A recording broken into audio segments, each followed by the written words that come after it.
আসসালামু আলাইকুম। আজকের ক্লাসে আমরা সেকেন্ড যে আমাদের রিডিং এর যে প্যাসেজটা আছে সেটা নিয়ে আলাপ করব। সো গত ক্লাসে আমরা আমাদের রিডিং এর যে প্রথম প্যাসেজটা বুক নাম্বার 8 এর টেস্ট 1 এর রিডিং প্যাসেজ 1টা আমরা সলভ করেছি।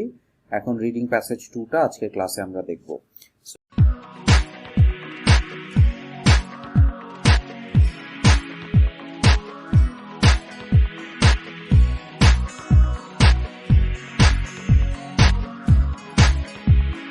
সো এই প্যাসেজটা শুরুতেই আমরা যদি দেখি, এটা হচ্ছে air traffic control in the USA.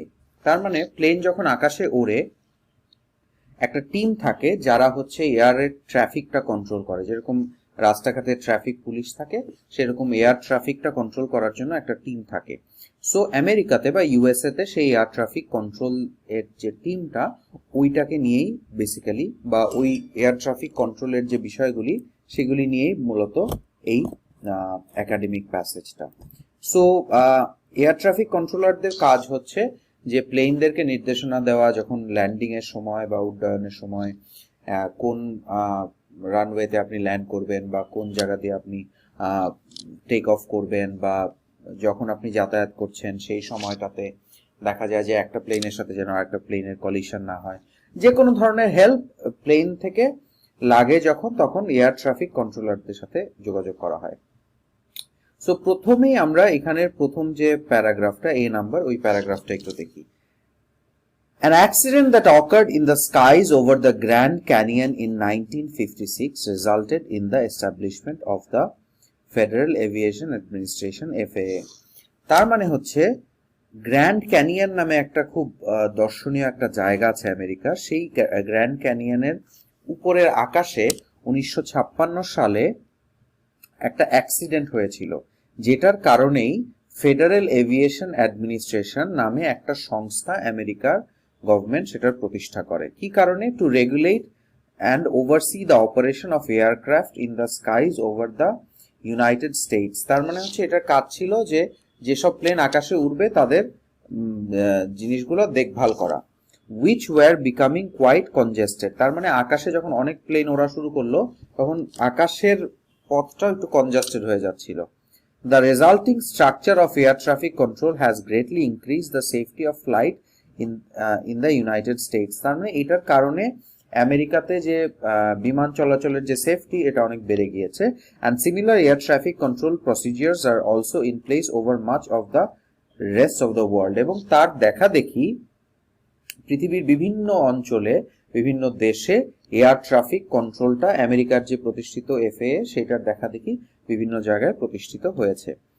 Rudimentary air traffic control existed well before the grand canyon disaster. তার মানে হচ্ছে গ্র্যান্ড ক্যানিয়নের এই যে 1956 সালের অ্যাক্সিডেন্টটা, এটার আগেও কিছু বেসিক বা প্রাথমিক কিছু এয়ার ট্রাফিক কন্ট্রোল বা প্লেনের যে কন্ট্রোলটা সেটা ছিল, কিছু রেগুলেশন ছিল এয়ার ট্রাফিক কন্ট্রোলের।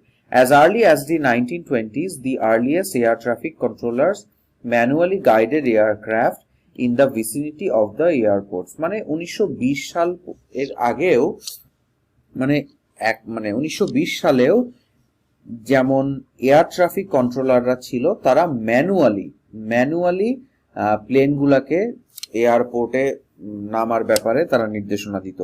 Using lights and flags, while beacons and flashing lights were placed along cross-country routes to establish the earliest airways. তার মানে হচ্ছে তারা বিভিন্ন লাইট দিয়ে, পতাকা দিয়ে, যেভাবে ট্রেনকে করা হয়, সিগন্যাল করা হয়, সেইভাবে তারা ডিরেকশন দিত প্লেনকে। এবং সারা দেশ জুড়ে বিভিন্ন জায়গায় রুটটা নির্দেশ করার জন্য বিভিন্ন কিছু টাঙিয়ে রাখা হতো, যাতে প্লেন এটা সেটা দেখে বুঝতে পারে। However, this purely visual system was useless in bad weather. মানে এটা যেহেতু শুধুমাত্র দেখে দেখে করতে হয়, তো নিচে থেকে যদি কেউ পতাকা উড়ায়, লাইট দেখায়, সো ব্যাড ওয়েদার, যখন বৃষ্টি হবে, কুয়াশা থাকবে বা এরকম কোনো ওয়েদারে তো সেটা কাজ হবে না। And by the 1930s, radio communication was coming into use for ATC. তার মানে হচ্ছে 1930 সালের দিকে রেডিও কমিউনিকেশন, রেডিওর মাধ্যমে যোগাযোগটা অনেক কমন হয়ে গেছিল। The first region to have something approximating today's ATC was New York City, which with other major metropolitan areas following soon after. মানে প্রথমে নিউ ইয়র্ক যে শহর সেখানেই প্রথম এয়ার ট্রাফিক কন্ট্রোল তার ইন্ট্রোডাকশন হয়েছিল এবং পরবর্তীতে অন্যান্য মেট্রোপলিটন শহরে সেটা আস্তে আস্তে দেখা গেছে। In the 1940s, ATC centers could and did take advantage of the newly developed radar and improved radio communication brought about by the Second World War, but the system remained rudimentary. তার মানে হচ্ছে যে দ্বিতীয় বিশ্বযুদ্ধের কারণে যে সমস্ত radar, তারপরে রেডিওতে যে সমস্ত ইমপ্রুভমেন্ট হয়েছিল সেইটা ব্যবহার করা শুরু করলো এই এটিসি বা এয়ার ট্রাফিক কন্ট্রোল, এবং কিন্তু এগুলা বেশিরভাগ সিস্টেমটাই খুব মানে প্রাথমিক পর্যায়ের সিস্টেম ছিল বা রুডিমেন্টারি ছিল। It was only after the creation of the FAA that full-scale regulation of America's airspace took place. তার মানে FAA যে সংস্থাটা আমরা একটু আগে দেখেছি প্রতিষ্ঠার পরে এটা ফুল স্কেলে এটার যে নিয়ম কানুন সেটা শুরু হইল, ঠিক আছে। And this was fortuitous, for the advent of the jet engine suddenly resulted in a large number of very fast planes. মানে এটা দরকারই ছিল, একদম নেসেসারি ছিল, কারণ জেট ইঞ্জিনের কারণে অনেক ফাস্ট প্লেন, অনেকগুলি আকাশে প্রচন্ড ফাস্ট প্লেন চলাচল শুরু করলো। সো এই রেডিও কমিউনিকেশন না হলে এটা কোনোদিনও সম্ভব ছিল না। Reducing pilots' margin of error and practically demanding some set of rules to keep everyone well separated and operating safely in the air. তার মানে এটা যদি না হইতো তাহলে আকাশে চলাচলের সময় প্রত্যেকটা আলাদা আলাদা রুট মেনটেন করা সম্ভব হতো না এবং ওভারঅল সেফটিটা মেনটেন করা যাইতো না।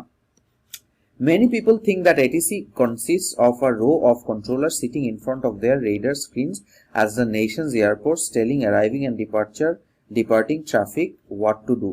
মানে অনেকেই ভাবে যে এয়ার ট্রাফিক কন্ট্রোল মানে হচ্ছে যে বিভিন্ন রুমে বিভিন্ন লোকজন কম্পিউটারের সামনে বসে থাকে এবং কিভাবে টেক অফ করবে, কিভাবে ল্যান্ডিং করবে সেটার নির্দেশনা দেয় শুধুমাত্র।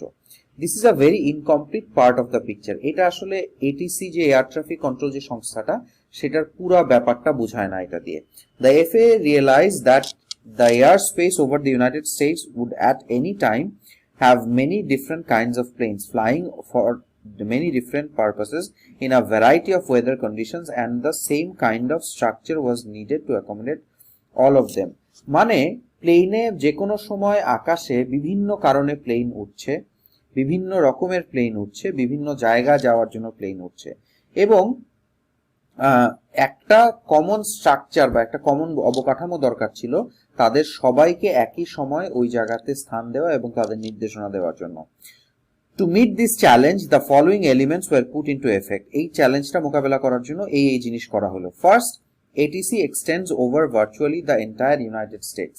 ATC বা এয়ার ট্রাফিক কন্ট্রোল যে সংস্থাটা নিয়ে আমরা কথা বলছি সেটা সারা আমেরিকা জুড়ে সেটার কার্যক্রম শুরু করলো। In general, from 365 meters above the ground and higher, the entire country is blanketed by controlled airspace. তার মানে 365 মিটারের উপরে যদি আপনি থাকেন তাহলে আমেরিকান গভর্নমেন্টের যে একটা চাদরের মতো করা যে এয়ার স্পেস বা আকাশের যে স্থানটা সেটার আয়ত্তে আপনি পড়বেন। In certain areas, mainly near airports, controlled airspace extends down to 250 meters above the ground. তার মানে হচ্ছে এয়ারপোর্টের কাছাকাছি যদি আপনি থাকেন তাহলে 215 মিটারের উপরে আপনি সেই এয়ার স্পেসের আয়ত্তে আসবেন।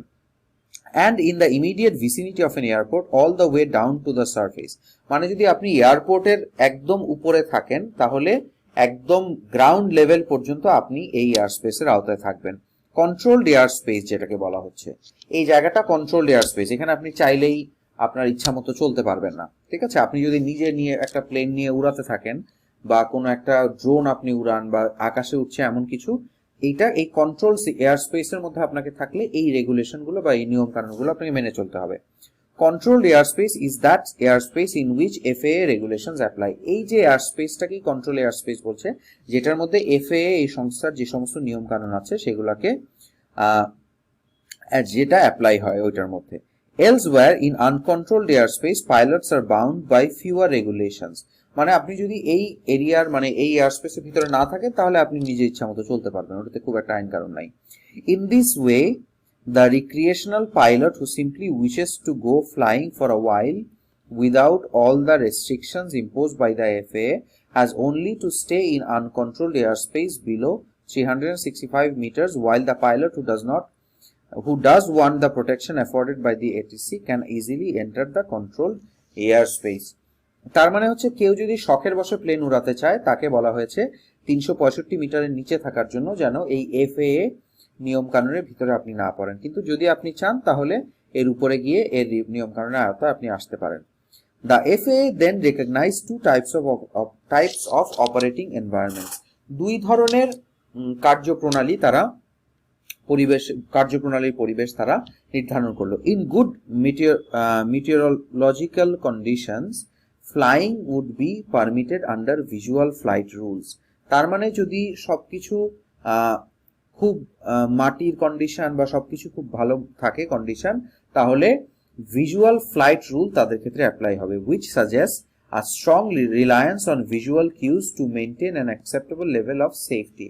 তার মানে তাদেরকে বলা হয়েছে তারা দেখার ক্ষেত্রেও যেন সচেতন হয়, যেন তারা সেফলি মুভ করতে পারে।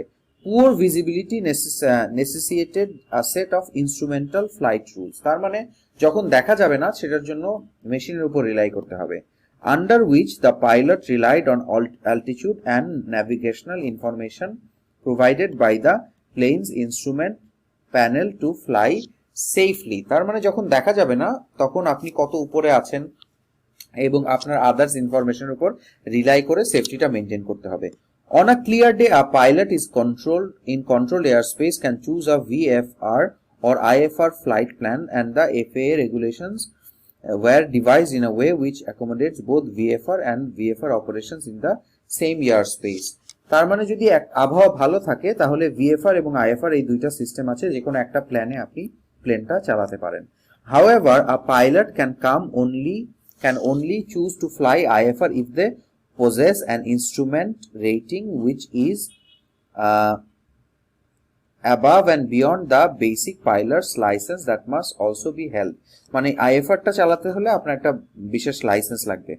এখানে VFR হচ্ছে ভিজুয়াল ফ্লাইট রুলস আর IFR হচ্ছে ইনস্ট্রুমেন্টাল ফ্লাইট রুলস। এটার খুব সহজ ব্যাখ্যাটা হচ্ছে ভিজুয়াল ফ্লাইট রুলস হচ্ছে আপনি যখন পাইলট আপনি যে দেখে দেখে যদি প্লেন চালান যে আশেপাশে কি আছে শুধু দৃষ্টির উপরে আপনি নির্ভর করেন, তাহলে ভিজুয়াল ফ্লাইট রুল এই নিয়মটা আপনি ফলো করবেন।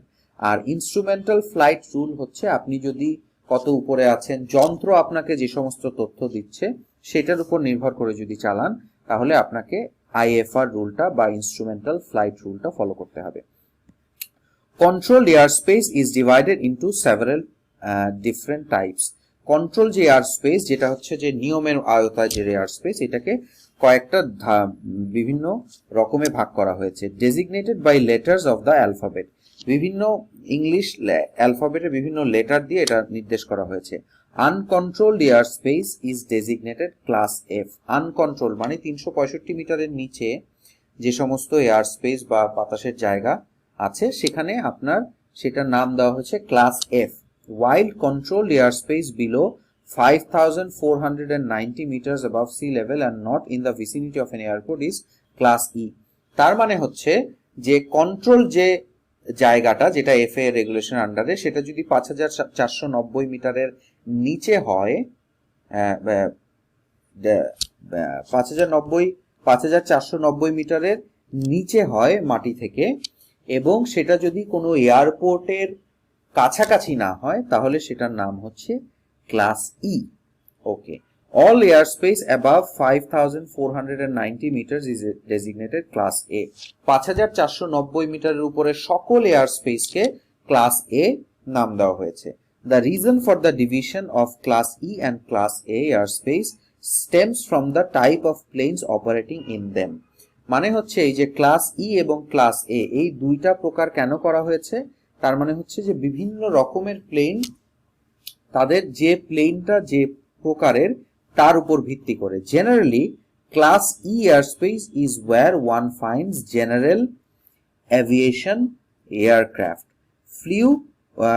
few of which can climb above 5,490 meters anyway. তার মানে এটা শুধুমাত্র সাধারণ এয়ারক্রাফটের জন্য যারা 5,490 মিটারের উপরে উঠতে পারে না। ঠিক আছে,